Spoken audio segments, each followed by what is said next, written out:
आज हम लोग एडिशन ऑफ टू वेक्टर में पढ़ने जा रहे हैं triangles law of addition. Triangles law of addition क्या होता है देखो बच्चे लोग, जैसे मान लो तुम्हारे पास ए कोई इनिशियल पॉइंट है, ए से चल के आप बी पॉइंट तक पहुंचे, किस डायरेक्शन में, इस डायरेक्शन में। फिर क्या किए, बी से फिर सी पर चलना स्टार्ट किए। बी से सी का डायरेक्शन क्या है दिख रहा है, इस डायरेक्शन में आपको जाना पड़ेगा, इस पॉइंट पर पहुंचे। तो फिर देखो यहां ध्यान से, ए टू सी को ज्वाइन करेंगे तो क्या बनेगा, ट्राइंगल्स। ए क्या था इनिशियल पॉइंट, सी क्या था आपके पास, सी को बोलते हैं बच्चे लोग टर्मिनल पॉइंट्स या एंड पॉइंट्स, जो भी आपके पास है, फाइनल पॉइंट्स बोल सकते हो। तो जो ट्रायंगल्स लॉ ऑफ एडिशन होता है हमेशा ए टू सी के डायरेक्शन में ही होता है, इस तरीके से। जैसे हम लोग बोल सकते हैं ट्रायंगल्स लॉ ऑफ एडिशन से कि जो AC होता है वो इक्वल होगा AB प्लस BC के। ये किसी भी ट्रायंगल्स में काम करेगा, ये कोई जरूरी नहीं है कि आप राइट एंगल ट्रायंगल जैसे हम बिहेव कर रहे, नहीं, किसी भी ट्रायंगल्स पे ये चीज अप्लाई कर सकते हैं।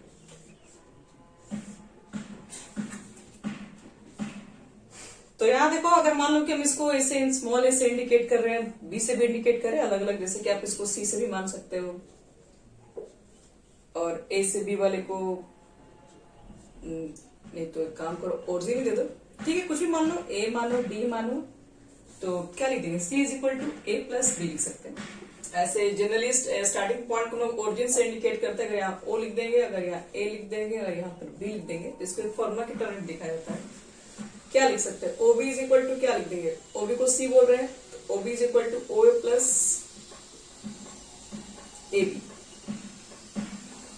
ओ ए प्लस ए बी, और A B is equal to क्या लिख सकते हैं हम लोग यहां से, तो ए बी को लिखोगे तो O B minus O A B लिखा जाता है। तो वेक्टर फॉर्म में लिखने का एक और तरीका ये भी है।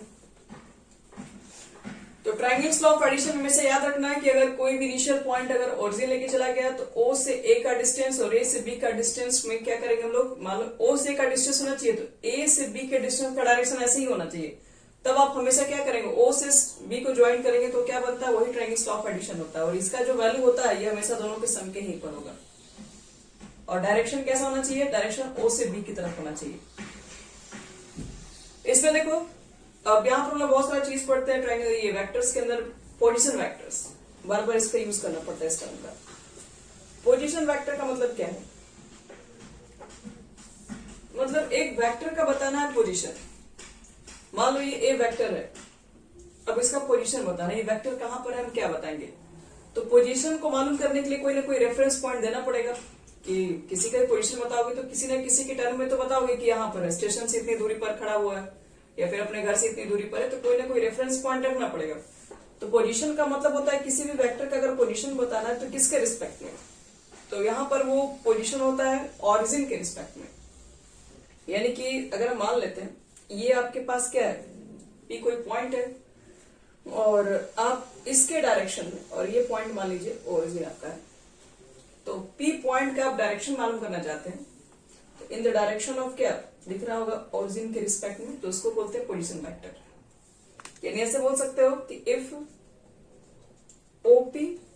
OP जो आपके पास डायरेक्शन दिखा रहा है, इसको हम अगर A से इंडिकेट कर दे, OP is equal to a vector, तो क्या बोलते हैं, then A is called position vector.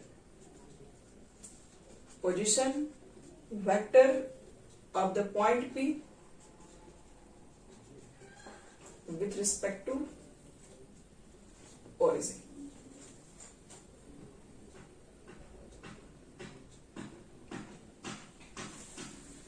यानी कि पोजीशन वेक्टर का मतलब बच्चों लोग आपके पास यही है, अगर कोई भी आपके पास वेक्टर है, वेक्टर की आपको डायरेक्शन अगर ओरिजिन से निकालते हैं तो उसको बोलते हैं पोजीशन वेक्टर। किसी भी वेक्टर का, अगर वेक्टर क्या बोलो, कोई भी पॉइंट ही बोल दो, यहाँ पर पॉइंट ही तो लेके चल रहे हैं, कोई भी पॉइंट को आप क्या करेंगे, किसी भी मान लो कि अगर मेरे पास कोई पॉइंट है तो एक्स वाई जेड के कोऑर्डिनेट के फॉर्म में होगा, तो ये पॉइंट है और आप उसका जब पोजीशन बताते हैं, ओरिजिन उसका पोजीशन क्या है किसी फिक्स डायरेक्शन में, तो वो बताते हैं, हम लोग बोलते हैं उसको पोजीशन वेक्टर बोलते हैं। जैसे यहाँ देखो एक चीज तुमको इसमें एग्जाम्पल दे रहे हैं, जैसे मान लो कि तुम्हारे पास कोई पॉइंट है ए जिसका कोऑर्डिनेट है 2 3 4, और हम पूछेंगे कि बताओ कि इसका पोजीशन वेक्टर क्या होगा। ये तो कोई पॉइंट है, प्लेन में कहीं भी लाइज कर रहा है, हमें मालूम करना है इसका position vector.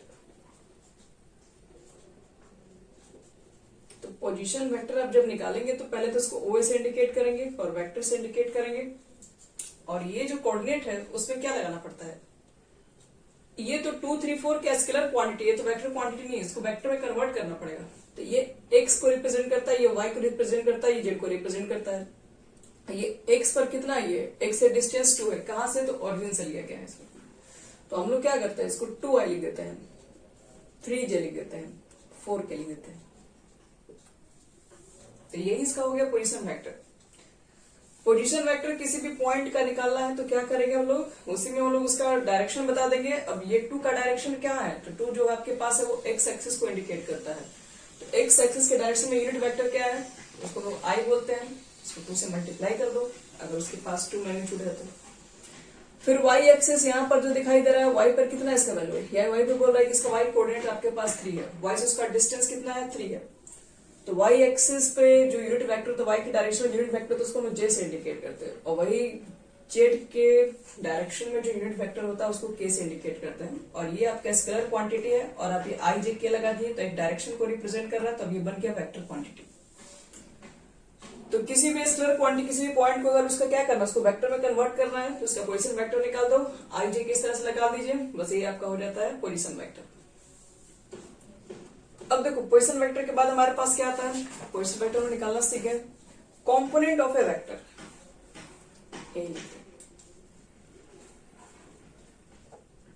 Component of A vector. देखो कॉम्पोनेंट ऑफ वेक्टर के क्या मतलब है, हम मान लेते हैं the unit vector along to the x, y and z axis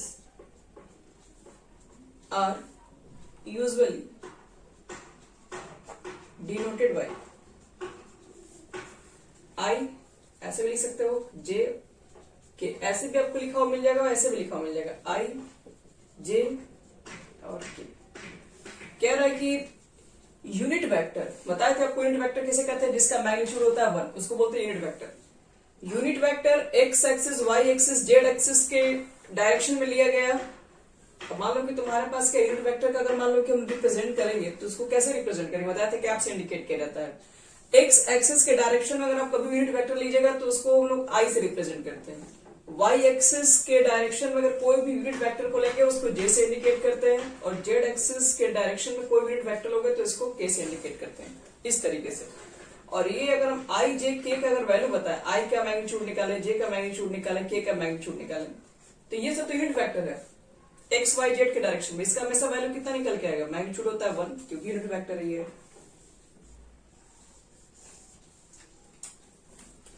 unit vector याद रखना x y z एक्सिस के अलोंग में लिया गया होता है, उसको x y z कहते हैं। x y z वास्तव में एक यूनिट वेक्टर होता है जो कि डायरेक्शन को रिप्रेजेंट कर रहा होता है, और उसका मैग्नीट्यूड हमेशा 1 होता है। अगर मान लो कि r तुम्हारे पास कोई वेक्टर है x i y j z k, तो बोलते हैं हम लोग क्या है, then x y z is the component of R। ये x y z होगा बच्चे लोग, वो कॉम्पोनेंट ऑफ R को आपके पास इंडिकेट कर रहा होगा। और i j k बताई थी, i j क्या है, यूनिट वेक्टर है in the direction of x y z। ये आपके एक तरीके से स्केलर क्वांटिटी है, कितना मैग्नीट्यूड है ये बताएगा, और ये डायरेक्शन को बता रहा होगा। चलो इसके बाद हम लोग पढ़ते हैं, जैसे मान लो कि आपके पास दो पॉइंट को ज्वाइन करना चाहते हैं, जैसे हम लोग डिस्टेंस फॉर्मूला पढ़े थे 11th क्लास में पढ़े होंगे, डिस्टेंस फॉर्मूला 10th क्लास में पढ़े होंगे। तो यहाँ पर भी डिस्टेंस फॉर्मूला होता है, लेकिन हमको वेक्टर के टर्म में चाहिए होता है, तो कैसे निकालेंगे, यानी कि वेक्टर ज्वाइनिंग 2 पॉइंट्स। जैसे मान लो कि तुम्हारे पास कोई पॉइंट A और कोई पॉइंट B, थोड़ा सा सिंपल सा एग्जांपल है। मान लो एक पॉइंट P है जिसका कोऑर्डिनेट है x1 y1 z1, point Q है जिसका कोऑर्डिनेट कितना है x2 है y2 है z2 है, और आपसे पूछे बताओ कि P से Q के डायरेक्शन में P से एक ऐसा मतलब आप बताइए वेक्टर जो कि इस दोनों को ज्वाइन कर रहा होगा, उस डायरेक्शन वेक्टर कितना होगा। एक मिनट,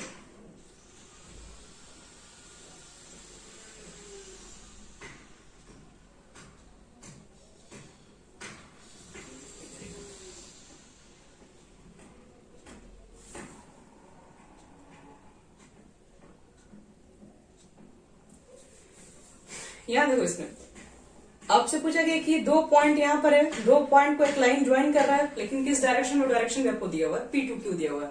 तो आपसे पूछेगा कि बताओ कि P टू Q को हम लोग कोई लाइन को ज्वाइन कर रहे हैं, तो उस डायरेक्शन में इसका वेक्टर कितना होगा। अगर हम इस डायरेक्शन में जाए तो इसका वेक्टर आपको बताना है, जब P टू Q को लाइन को हम ज्वाइन कर रहे हैं तब। तो इसको लिखना है वेक्टर के फॉर्म में, जब दो पॉइंट को ज्वाइन कर रहे होंगे तब हम लोग। तो PQ इज इक्वल टू क्या लिखेंगे, एक काम करो, ट्राइंगल्स ऑफ एडिशन तो लोग पढ़े ही हैं, तो ऑरिजिन से इसको भी मिला दे रहे हैं और ऑरिजिन से इसको भी मिला दे रहे हैं। डिसाइड करिए किस डायरेक्शन में, मान लें कि O से पहले P गए इस डायरेक्शन में, फिर P से Q आए, तो ट्राइंगल्स ऑफ एडिशन से क्या होना चाहिए, ट्राइंगल्स ऑफ एडिशन से इनिशियल को और फाइनल को फिर जाना पड़ता है इस डायरेक्शन में।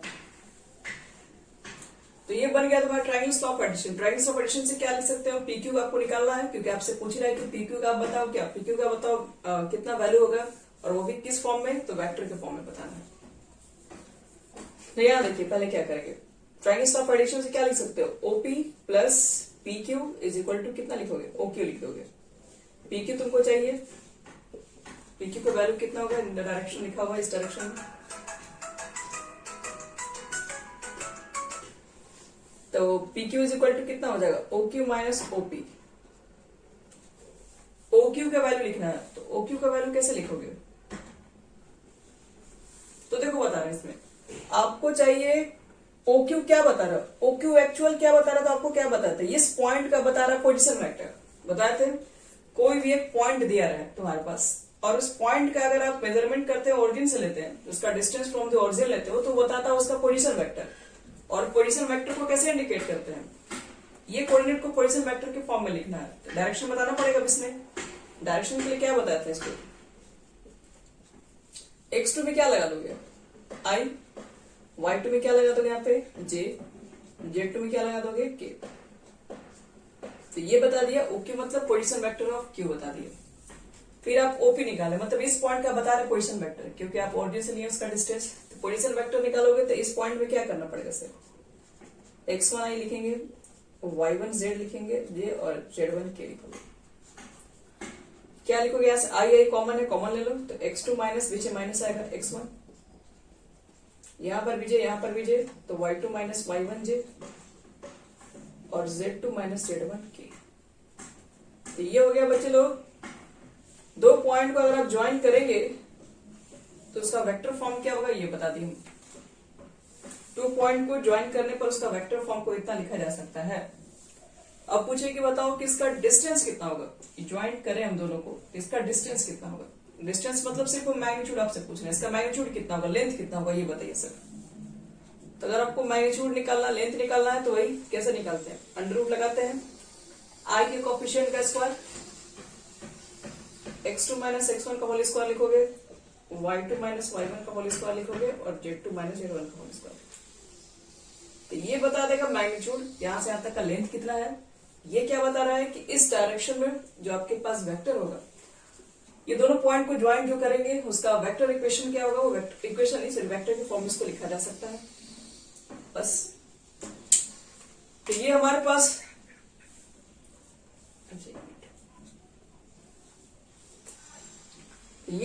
बच्चे जो फॉर्मूला है, ये फॉर्मूला लोग कब यूज करेंगे, जब दो पॉइंट को एक लाइन के थ्रू ज्वाइन करेंगे एक डायरेक्शन में, मतलब वेक्टर फॉर्म में, तब जाके इक्वेशन शॉर्ट में लिख सकते हैं। आपको इम्प्रूव कुछ नहीं करना वहां पे, जब निकालने के दिया जाए दो पॉइंट दिया रहेगा, पूछेगा इसका वेक्टर फॉर्म निकाल के दिखाओ, तो करेंगे क्या, x2 में से x1 निकाल देंगे, I लगा देंगे, y2 में से y1 निकाल देंगे, J लगा देंगे, z2 में से z1 निकाल के बस इसको माइनस कर लेंगे, जो आएगा आंसर। लेंथ पूछेगा तो सीधे मैग्नीट्यूड निकाल दो उसका। चलो इसके बाद आपको बताते हैं एक और फॉर्मूला आता हमारे पास है, section formula and direction question. इसको बेटा रहे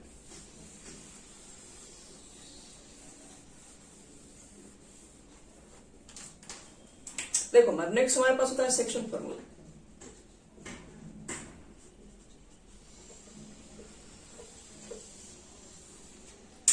देखो सेक्शन फॉर्मूला में क्या, तो जैसे मान लो कि तुम्हारे पास फिर से दो पॉइंट दिया है, यही मान लो x1 y1 z1, b point लेते हैं x2 y2 z2, और p इस पर एक लाइन है जो कि इसको m/n रेशियो में डिवाइड कर रहा है, और पूछ देगा कि बताओ कि P का कोऑर्डिनेट क्या होगा, तो P का कोऑर्डिनेट पूछ देगा तो हम लोग ऐसे ही बता देंगे, कोई टेंशन ही नहीं, क्योंकि सेक्शन फॉर्मूला में आता है mx2 nx1 बटे में m प्लस m। लेकिन आपसे P का कोऑर्डिनेट ही नहीं पूछेगा, पूछेगा कि पोजीशन वेक्टर P का बताओ। मतलब P का आपसे पूछ रहा पोजीशन वेक्टर, मतलब वेक्टर के फॉर्म में चाहिए उसका आंसर। आप जो mx2 nx1 लिख रहे हैं वो तो आपका स्केलर कंपोनेंट टाइप का हो जाएगा सर। वेक्टर फॉर्म में देखो उसको कैसे लिखोगे, तो वेक्टर फॉर्म में निकालने के लिए पहले इसको वेक्टर फॉर्म में लाना पड़ेगा, उसको भी वेक्टर फॉर्म में लाना पड़ेगा। तो सबका क्या निकालना पड़ेगा, पोजीशन वेक्टर। तो यहां से ओरिजिन से इसको भी ज्वाइन कर दो, ओरिजिन से ये भी ज्वाइन कर दो, और ओरिजिन से इसका भी ज्वाइन कर दो, सब ओरिजिन से ज्वाइन कर लीजिए।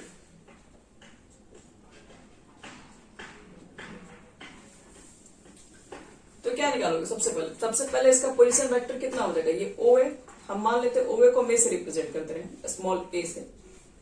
तो इसका लिखना है पोजीशन वेक्टर, ये कोऑर्डिनेट है, इसका पोजीशन बताना मतलब डायरेक्शन के साथ बताना है। तो x1 क्या लिखना पड़ेगा i, y1 का पोजीशन z डायरेक्शन में है और z1 का पोजीशन k के डायरेक्शन। अब उसी तरीके से यहाँ पर o भी लिख दो, तो उसको हम b से इंडिकेट करते हैं इस वेक्टर को।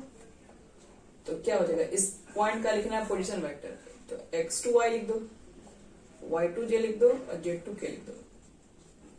ओ निकल चुका है हमारा, ओ भी निकल चुका है।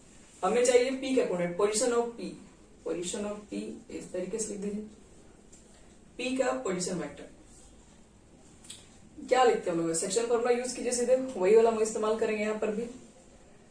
सेक्शन फॉर्मूला में आपके पास क्या m है, तो m लिख दीजिए। अब यहाँ पर x2 x1 मत कीजिए, ये m लिख दो, इधर लिखना होगा पहले, इसके सामने नहीं, ये वाला लिखोगे तो फिर ये इसका कोऑर्डिनेट लिखना होगा, मतलब इसका पोजीशन वेक्टर, क्योंकि आप जो निकाल रहे वेक्टर फॉर्म निकाले तो इसका भी वेक्टर फॉर्म ही रखेंगे। तो ये आपके पास b वेक्टर है, तो यहाँ पर b लिख दो प्लस n, अब यहाँ x1 नहीं लिखेंगे, इसका पोजीशन वेक्टर लिख देंगे और बटे में लिख देंगे m प्लस n। तो ये होगा हमारा सेक्शन फार्मूला के लिए। जब यूज करेंगे सेक्शन फार्मूला तो याद रहे पोजीशन वेक्टर अगर पूछेगा तो फिर आपको इसी तरह से निकालना पड़ेगा, कोऑर्डिनेट इसी फॉर्म में दिया रहेगा, आपको दोनों को पोजीशन वेक्टर के फॉर्म में लिख देना पहले इसको, यहाँ पर कोऑर्डिनेट रहेगा, रेशियो रहेगा, उससे इसका कर लो, इससे इस वेक्टर को मल्टीप्लाई कर दो, नीचे m प्लस n लिख दो। ये फॉर्मूला कब यूज करेंगे, ध्यान रखना, ये फॉर्मूला जब यूज करेंगे जब इंटरनली का केसेस होगा। अगर गलती से एक्सटर्नली मतलब ये पॉइंट इस पर ना होकर कहीं बाहर होगा तो फॉर्मूला ज्यादा अंतर नहीं पड़ेगा, बस बीच में जहां प्लस है वहां पर बस आपको माइनस लिखना है।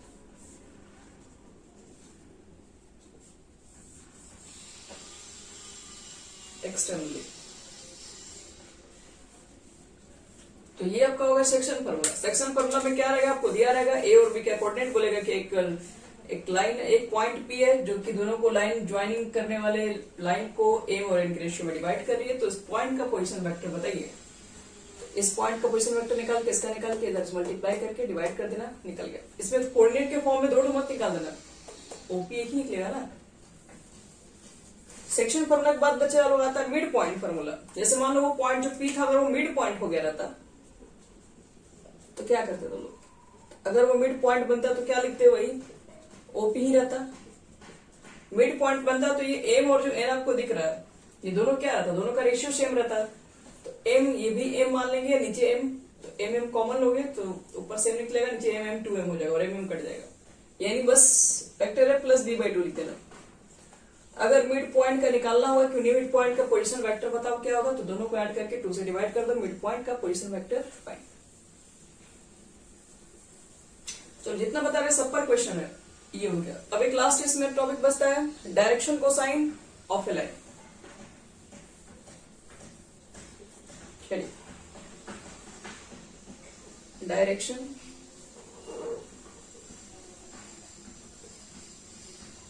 कोसाइन ऑफ अ लाइन और वेक्टर। एक वेक्टर के लिए हमको डायरेक्शन कोसाइन को लिखना है। आप पहले समझते हैं क्या ये। अगर मान लो r इज इक्वल टू अगर दिया हुआ है xi plus yj plus zk, xi yj zk, then x y z are called direction ratio कहते हैं। डायरेक्शन रेशियो, और इसको नंबर भी कहा जाता है, direction number of the vector r, and x को अगर आप उसके मैग्नीट्यूड से डिवाइड कर दें, मैग्नीट्यूड का मतलब है कि under root x square plus y square plus z square, y बटे में x square plus y square plus z square, और जेड बटे में under root x square plus y square plus z square. Divide कर देंगे इस तरीके से तो क्या बन जाएगा, r called direction cosine, direction cosine of r, और इसको इंडिकेट भी करते हैं, एल से इसको इंडिकेट करते हैं।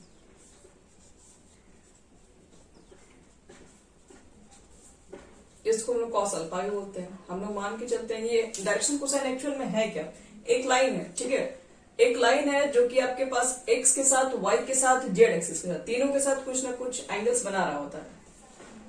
तो एक्स के साथ हम मान लेते हैं अल्फा एंगल बनाया है, तो इसका डायरेक्शन कोसाइन क्या होगा, कॉस अल्फा हो जाएगा। कॉस अल्फा को एल से इंडिकेट करते हैं शॉर्ट में, और एक्स बटे में इतना इसका होता है फॉर्मूला। अगर एक वेक्टर के फॉर्म में दिया रहेगा तो अगर आप कॉस अल्फा निकालोगे तो वही बी बाई एच करके निकालते हैं, तो यही आपके पास है। एम निकालोगे तो ये वाई बटे में आ जाएगा, x square y square z square, तो ये हो जाएगा कॉस बीटा। मान के चल रहे हम लोग हैं कि वो जो लाइन है वाई एक्सिस के साथ बीटा एंगल बना रहा है, और एन रहेगा तो यहाँ पर लिखोगे जेड, और अंडर रूट हो जाएगा x square plus y square plus z square, ये हो गया कॉस गामा। तो इसको बोलते हैं direction cosine, l m n से इंडिकेट करते हैं, cos alpha cos beta cos gamma भी इंडिकेट करते हैं। यानी एक लाइन है जो एक्स के साथ, वाई के साथ, जेड के साथ ये एंगल्स बना रहा होता है, तो उसी को जब आप कोसाइन फॉर्म निकाल देंगे तो वही डायरेक्शन कोसाइन हो जाता है। और इसमें एक रिलेशन है जिसको हम पढ़ते हैं 3D में, l square m square plus n square, ये तीनों का स्क्वायर करके अगर जोड़ दोगे तो ऊपर भी सेम आएगा, आपको भी समझ में आ रहा है। इसका स्क्वायर करेंगे, एक्स स्क्वायर ऊपर आएगा, वाई स्क्वायर आएगा, जेड स्क्वायर आएगा, नीचे वाला रूट खत्म हो जाएगा, ऊपर भी नीचे भी सेम हो जाएगा, तो इसका वैल्यू हो जाएगा 1।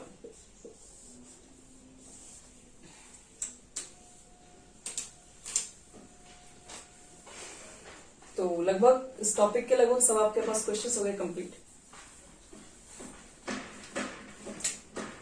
और एक क्वेश्चन देख रहे हैं, इसी पर दिखाया, इसे एग्जांपल एक दे दे रहे हैं। जैसे मान लो तुम्हारे पास vector R is equal to given है 2i माइनस जे प्लस 2, और मुझे कह रहा है कि बताओ कि इसका डायरेक्शन कोसाइन क्या होगा, डायरेक्शन रेशियो क्या होगा। तो लिख देना the direction ratio of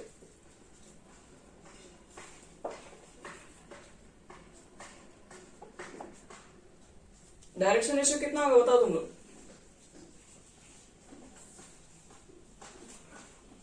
direction ratio भी किसको बताते हैं, कोई वेक्टर अगर दिया रहेगा एक्स आई वाई जे जेड के, तो डायरेक्शन रेशियो क्या बताया गया था, माइनस मत देख लेना 2, ये जो रहता है आई का कोफिशिएंट, फिर कितना लिखेंगे क्या 2 3 डायरेक्शन रेशियो,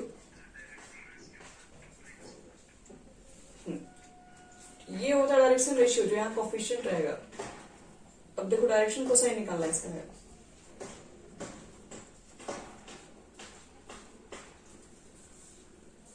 डायरेक्शन कोसाइन निकालोगे तो क्या बताए, डायरेक्शन जो आपके पास रेशियो होता है ना उसको डिवाइड करना पड़ता है, किससे, इसके कोफिशिएंट इसके कोफिशिएंट इसके कोफिशिएंट के स्क्वायर के सम से।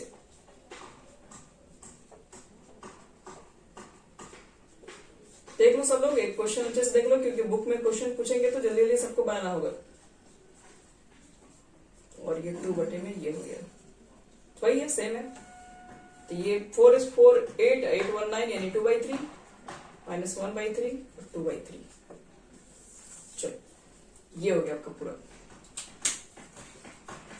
एक चीज और भी आपको यही बताते हैं, जैसे मान लो कि एक क्वेश्चन और भी आपको मिलेगा, प्रूफ करने के लिए कि प्रूफ करो कि राइट एंगल ट्राइंगल का वर्टिसेस है, या फिर 3 वेक्टर दिया हुआ रहेगा और कहेगा कि प्रूफ करो कि तीनों राइट एंगल ट्राइंगल फॉर्म कर रहे हैं। तो राइट एंगल ट्राइंगल फॉर्म करने में कोई टेंशन ही नहीं है, हमें पता है कि बीसी स्क्वायर निकाल के दिखा सकते हैं। मतलब अगर मान लो वेक्टर नहीं होता तो बीसी का डिस्टेंस निकालते हैं और एबी स्क्वायर और AC स्क्वायर करते हैं। तो right angle triangle Pythagoras theorem से बात ये प्रूफ वगैरह था। लेकिन अब वेक्टर के टर्म में दिखाना है। वेक्टर अगर मान लो दिया रहेगा तो उससे कैसे मालूम करें। मान लो इसका वैल्यू दिया हुआ A, इसका वैल्यू दिया है B और इसका वैल्यू दिया है C।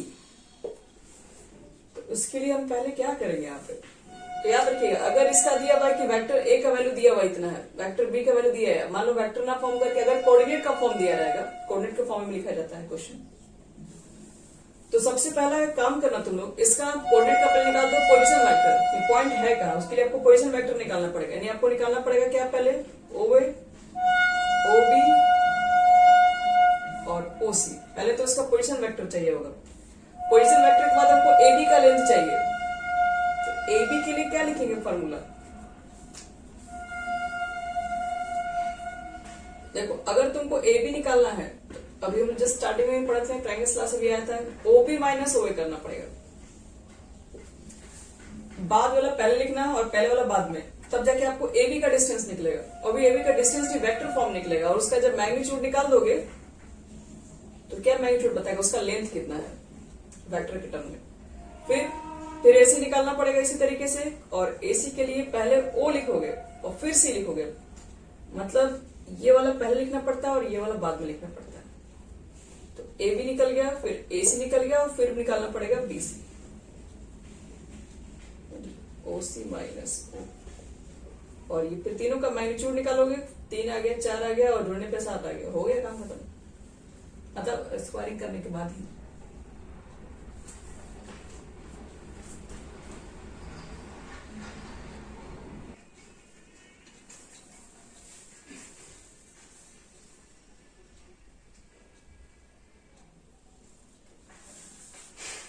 AB, BC, AC सबका निकाल के मैग्नीट्यूड, फिर स्क्वायरिंग कर लेना, फिर स्क्वायरिंग करने के बाद दो टो का सम तीसरे के इक्वल हो जाएगा, तो राइट एंगल ट्रायंगल बनेगा। इतना मेहनत करना पड़ेगा इस पे।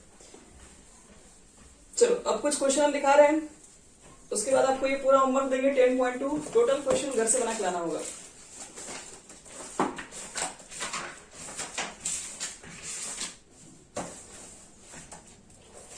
चलो 10.2 स्टार्टिंग के क्वेश्चन तो सारे इजी है।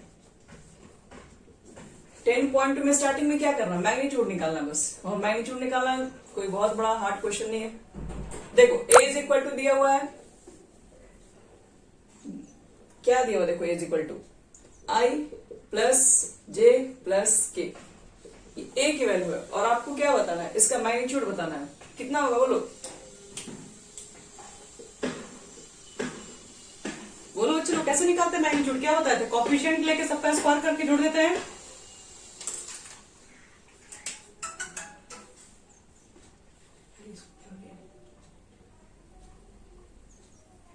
मतलब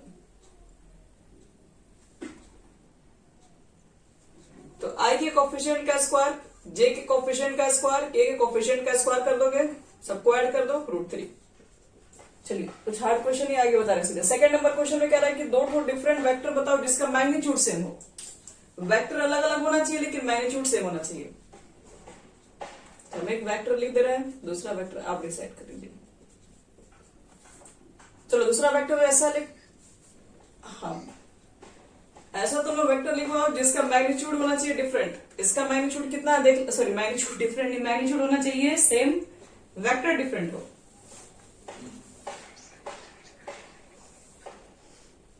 देखो इसमें क्या करना पड़ता है, इसका मैग्नीट्यूड कितना है 4 हो गया, स्क्वायर करोगे तो 4, इसका स्क्वायर करोगे तो 1, -1 का स्क्वायर करोगे तो 1, यानी 6 है इसका मैग्नीट्यूड। इसका निकाल लो, हम 2i लिख दे रहे हैं, J लिख दे रहे हैं, K लिख दे रहे हैं, क्या दिक्कत है, इससे तो डिफरेंट हो गया ये। लेकिन देखो कोएफिशिएंट जो है वो अभी भी यही है, 2 भी है 1 भी है, 1 प्लस माइनस कोई मतलब नहीं है क्योंकि स्क्वायरिंग करने पे सारा वैल्यू पॉजिटिव होगा। तो इसका मैग्नीट्यूड निकाल के देखो, इसका मैग्नीट्यूड निकाल के देखो, दोनों का मैग्नीट्यूड सेम है। तो ये दोनों वेक्टर अलग अलग है लेकिन दोनों का मैग्नीट्यूड सेम है। तो ये हो गया सेकंड का आंसर। थर्ड क्वेश्चन में बोल रहा है कि आपके पास right two vector having same direction, दो आप वेक्टर बताओ जिसके डायरेक्शन सेम होने चाहिए, डिफरेंट वेक्टर हो। तो एक हम लिख दे रहे हैं, चलो मुझे एक ऐसा वेक्टर भी बताओ जो इसी डायरेक्शन में है।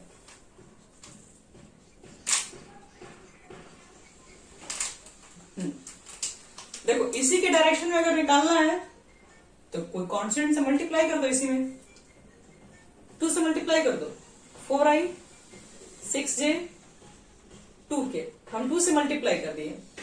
2 से मल्टीप्लाई करने के बाद 2 कॉमन ले लो, यहीं पे हम भी एक नया वेक्टर लिए हैं, ठीक है, ये भी अपने मन से वेक्टर लिए हैं और आपको बताना है कि कैसे मालूम चला कि दोनों एक ही डायरेक्शन में, तो हम दिखा रहे हैं कैसे मालूम चला। इसमें से 2 कॉमन ले लेते हैं, 2y 3j k और 2 लिखो, ये पूरा पूरा a का ही वैल्यू है, तो इसका मतलब है जितना b था उसका जितना a था उसका डबल b है। डायरेक्शन तो दोनों का सेम है क्योंकि वैल्यू दोनों का सेम ही निकल रहा है। तो इसलिए ऐसे क्वेश्चन जिसमें कहेगा कि आपके पास वेक्टर डिफरेंट हो लेकिन डायरेक्शन सेम हो, तो आप कोई भी लिखा हुआ वेक्टर उसको लिख दो, उसमें कोई भी नंबर से मल्टीप्लाई कर दो, हो जाएगा, उसी डायरेक्शन में आ जाएगा। याद रहे डायरेक्शन मल्टीप्लाई कीजिएगा, थोड़ा प्लस में कीजिएगा ताकि प्लस में तो माइनस में कीजिएगा तो अपोजिट डायरेक्शन में चला जाएगा। 3 के बाद आता है बच्चे लोग आपके पास, अब कुछ वेक्टर वगैरह को जोड़ना है, तो जोड़ने वाला कोई नया वेक्टर तो नहीं, आप लोग आराम से जोड़ सकते हैं।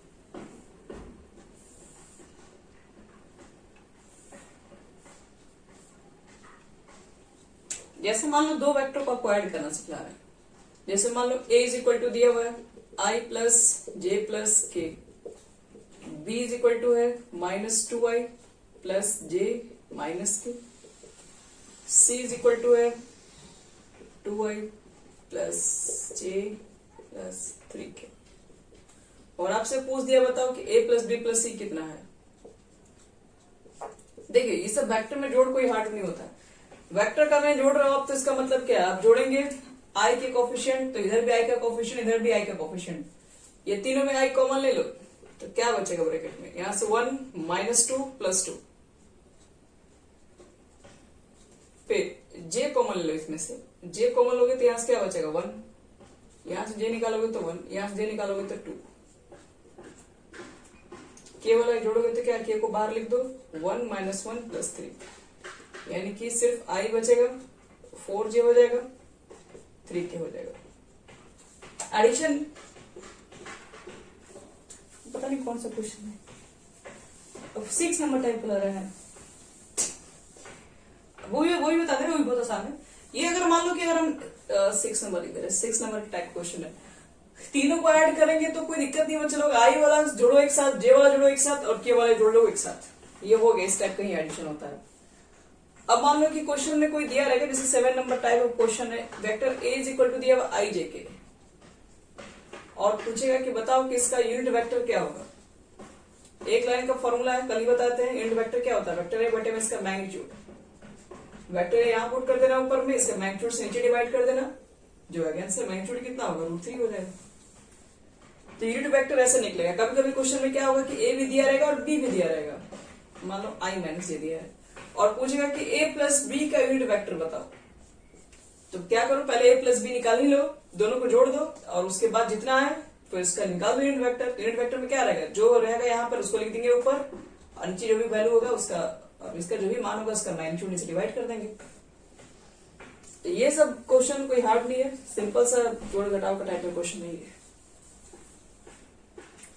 देखो अब एक कैसा भी क्वेश्चन, ये भी क्वेश्चन एग्जाम में आता है, 5 है, क्वेश्चन नंबर आपका है 10 नंबर, 5 हो गया -j हो गया +2k, और क्या है कि इसमें क्या, find the find A vector in the direction of इतना, इसी के डायरेक्शन में आप मुझे एक ऐसा वेक्टर बताइए जिसका मैग्नीट्यूड 8 हो, डायरेक्शन यही होना चाहिए, डायरेक्शन चेंज नहीं होना चाहिए, लेकिन उसका मैग्नीट्यूड आना चाहिए 8। इसका मैग्नीट्यूड क्या है पहले देख लो, इसका मैग्नीट्यूड 8 है कि नहीं है। 5 का स्क्वायर 25, -1 का स्क्वायर 1, 2 का स्क्वायर 4, 25 1 26 30, ये 8 तो नहीं हो सकता मैग्नीट्यूड, क्योंकि उसके लिए 64 अंदर चाहिए तब 8 बाहर निकलेगा, तो मैग्नीट्यूड चाहिए हमको 8। तो इसके लिए पहले हम काम करते हैं, इसका निकाल लेते हैं unit vector, unit vector in the direction of a, क्या लिखोगे, 5 - j + 2k, फॉर्मूला ये होता है वेक्टर a बटे में इसका मैग्नीट्यूड, अलग अलग सबके साथ कर दो, 5 बटे में √30i -j बटे में √30 और +2 बटे में √30k, ये हो गया हमारा यूनिट वेक्टर, इसका मैग्नीट्यूड होगा 1, लेकिन हमको क्या चाहिए, इसका मैग्नीट्यूड 8 नहीं चाहिए, हमको ऐसा वेक्टर निकाल के दो जिसका मैग्नीट्यूड होना चाहिए 8। तो अब हम क्या लिखेंगे, लिखेंगे द वेक्टर, या फिर लेट लिखो, let the vector b which has 8 magnitude in the direction of A। एक ही डायरेक्शन में चाहिए, उसका 8 मैग्नीट्यूड हो, तो हम B मान लिए हैं, क्या करेंगे 8 से मल्टीप्लाई कर देंगे किस में, A वाला में बस, क्योंकि बच्चों लोग इसका मैग्नीट्यूड तो 1 है, 8 से मल्टीप्लाई कर दो 8 हो जाएगा मैग्नीट्यूड, और A के डायरेक्शन में भी रह गया, तो कुछ यही करना पड़ेगा इसके अंदर भी। रही बात कोलिनियर, देखो आगे वाले क्वेश्चंस में आपको दिया गया है 11 नंबर में कि प्रूव करो कोलिनियर्स वगैरह, तो कोलिनियर के लिए क्या कंडीशन बताया, कल ही बताया था 2i, इसको हम a से रिप्रेजेंट करते हैं, 2i minus 3j plus 4k, और b इज इक्वल टू दिया हुआ है कितना, minus 4i plus 6j minus 8k। देखो प्रूव करना है, दोनों कोलिनियर है, कोलिनियर प्रूव कर दो, दोनों का डायरेक्शन सेम है, दोनों का डायरेक्शन अपोजिट दिखा दो, बस प्रूफ हो गया अपने आप ही। तो हम तो कहते हैं नीचे वाले बी को देखो ध्यान से, बी में कुछ कॉमन है,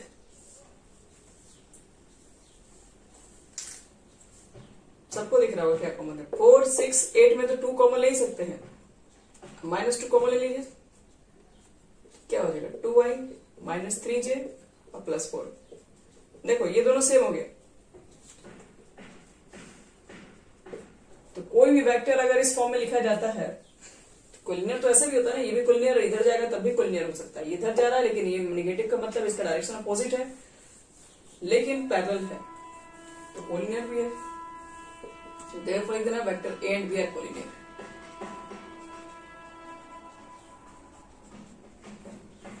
इसी तरीके से अगले क्वेश्चंस में मान लो कि हम बोल दें कि जो आपके पास वेक्टर ए उसका डायरेक्शन कोसाइन निकाल के देखा, तो डायरेक्शन कोसाइन निकालने के लिए आपको पहले बता चुके हैं 12 नंबर क्वेश्चन में डायरेक्शन कोसाइन निकालना है, तो ये कोई नया चीज नहीं है, अभी इसके पहले जस्ट बता चुके डायरेक्शन कोसाइन कैसे निकलता है। आपसे फिर ऐसा भी क्वेश्चन पूछा जा सकता है, ए यहाँ लिखा रहेगा बी यहाँ लिखा रहेगा, 2 पॉइंट तुम्हारे पास है, क्या है कि 2 पॉइंट को हम ज्वाइन जो कर रहे हैं उस लाइन का बताओ डायरेक्शन कोसाइन कितना होगा। ए टू बी पॉइंट को ए से बी पॉइंट तक ज्वाइन कर इस डायरेक्शन में, तो बताओ कि ए बी का कितना होगा डायरेक्शन रेशियो। यहाँ पर कुछ कोऑर्डिनेट्स दिए बनेंगे, तो उससे क्या प्रॉब्लम है, आप पहले क्या करो कि ए बी का पहले निकाल दो, डिस्टेंस फॉर्मूला जो आपको बताया था x2 माइनस x1 कर देना, कोऑर्डिनेट घटा के y2 माइनस y1 कर देना, z2 माइनस z1 कर देना, घटाने के बाद जो आएगा वो ए बी का हो जाएगा आपका वेक्टर फॉर्म, और उसके बाद डायरेक्शन कोसाइन कैसे निकालते हैं, जैसे x का जो वैल्यू i का जो कोफिशिएंट रहेगा उसको ऊपर लिखोगे या नीचे रूट स्क्वायर करके निकाल देना सबका। तो इस तरह का क्वेश्चन आपके पास 13 नंबर है।